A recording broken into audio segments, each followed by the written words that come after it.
Lindenwood head coach Jed Stugart team coming off its open date. This week, back in action, big game. They're going to host Tennessee Tech, number 8 in both polls this week. One of the teams they're undefeated with in conference play. So, Coach, just thoughts about your team entering this week, and we'll go to some questions.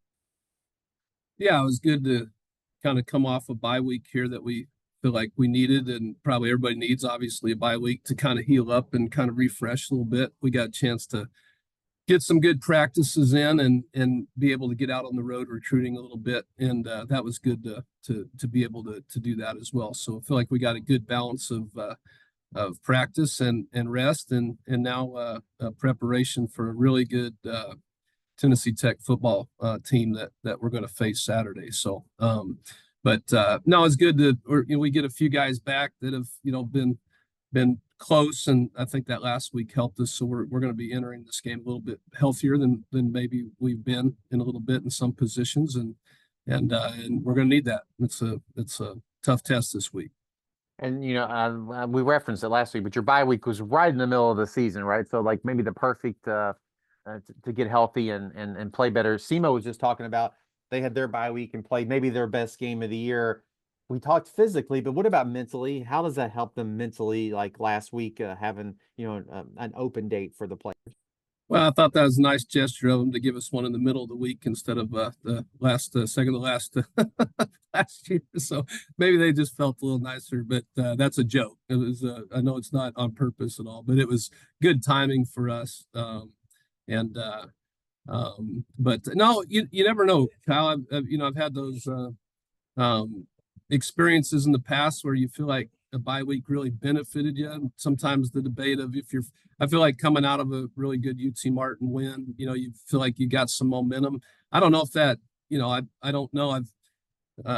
You just never know how those things go. I think, sometimes you wonder, man, if you feel like you're playing well and you want to keep it going, but I still think this is good. And I think, sometimes it's just getting out of that routine of, the weekly practices and everything that can kind of get a little stagnant, and it kind of I felt like yesterday's practice was very, our guys were hopping around a little bit and felt a little refreshed. But I'm hoping that's the case. That you just never know. Every week's something new. I just know what I've liked is our team is the last couple of weeks have been playing more consistent for 4 quarters.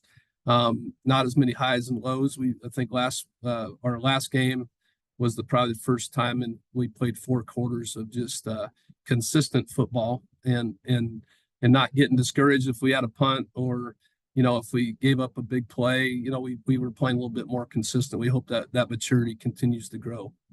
I'm going to ask you more specifically about Tennessee Tech in just a sec, but before I set this up, I know you haven't played every team, but a coach earlier talked about the quarterback play in the league in general, and your quarterback is one of the ones that's been good. But it seems there's a lot of new quarterbacks. I know Nate's not, but who are playing at a high level in this league. Can you talk to that? Yeah, I mean, really good quarterback play in this league, which is great for our conference. To see, to kind of see the recognitions and stuff. As a conference, that's really cool to see, and I think.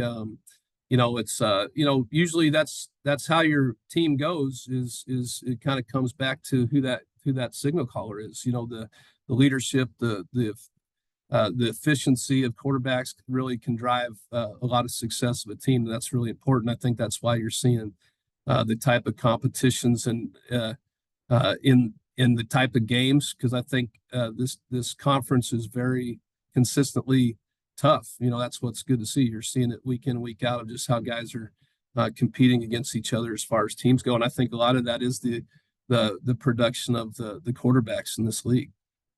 So then that turns me to Kiko Vesperis and what he's done for Tech, and he's a newcomer who has made a big difference for their offense, which is first nationally in scoring. No doubt. I mean, this kid's a really good player. And I think one of the toughest quarterbacks that we'll have to face to this point. And that's, you look about, we've played 2 FBS opponents too. And, watching him play this week and last week kind of in preparation, highly efficient, makes really smart decisions with the ball. But, you got to contain him a little bit because he can hurt you with his legs. And he's got a confidence about him that you got to have in that position. I really really respect how this kid plays football, and you can see their team rallies around that. There's a confidence that starting with him that's carried out through their offense, and you can see that. And so my hat's off to him. He's a very good football player. Again, they're leading the country in scoring. They played in some weather and they didn't score quite as many points. But how do you try to contain and get a team scoring 50 points a game, into a manageable number? Yeah, I came up as a defensive guy, and been a defensive coordinator. And, I think you have to always respect your opponent and what they do and try to figure out. They don't give you a lot of opportunities to because they're very strong and they're very balanced offense. So sometimes it's little maybe easier to game plan if they're if a team has is stronger in one area and not in another, but they're very balanced. And so I don't think you ever shut down an offense like this. I mean, I think you've got to try your best to eliminate the explosive plays. You want to try to you want to try to slow down those types of plays, and looking at their offense, you have to try your best to try to make them take more plays to get there, and maybe even hold them to some field goal opportunities and things like that, because they're just they've got too many weapons. They are going to move the ball on you. I think we don't ever try to paint a picture where we got to shut down an offense completely to win and all these things. It's not realistic when you're facing a really good offense. So so that's our, we're just going to kind of go into this game with that mindset of living for another down, living for another series of downs, and try to make them really work at getting the ball down to score. That's the best thing you can do against an offense like this. And last question, I'll let you go. They're ranked number 8. Last year, you all beat SEMO, who was number 6, which was a big win for you. Like, when you're playing a team with a number in front of their name, not that not a game's not important, but does that just add a little bit of extra, like, hey, we're playing a team that everybody thinks is one of the top teams in the country. Let's go make sure we beat them. Yeah, first of all, it's great for, proud of this conference, really the job that Coach Wilder's done to have our conference represented in the top 10 is pretty cool, just as a conference. And I do think, obviously, the opportunity for our players to maybe get a chance to, number one, be in a situation in the conference where we can kind of control our destiny a little bit is probably the number one thing we've talked a lot about is trying to control that and not feel like we have to rely on help down the road. So this is a good opportunity. But yeah, I think it also, I think our kids, I don't know, I think we try to have an attitude. We always talk about preparing each week as though you're playing for a national championship or playing the number 1 team in the country. Like, how do you prepare weekly?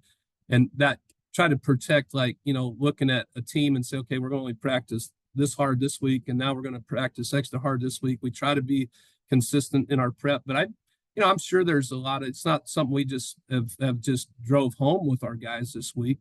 But I got to think, obviously they know where they're ranked. They know this would be a good opportunity to kind of get on a map a little bit, possibly if we can have a good output Saturday. And, so we're just going to kind of line up, try to play every play the best of our ability and kind of let the chips fall where they may. Well, Coach, appreciate your time and making time on Wednesday. Best of luck this week, and we'll talk to you next week on Tuesday. Thanks, Kyle. Appreciate you.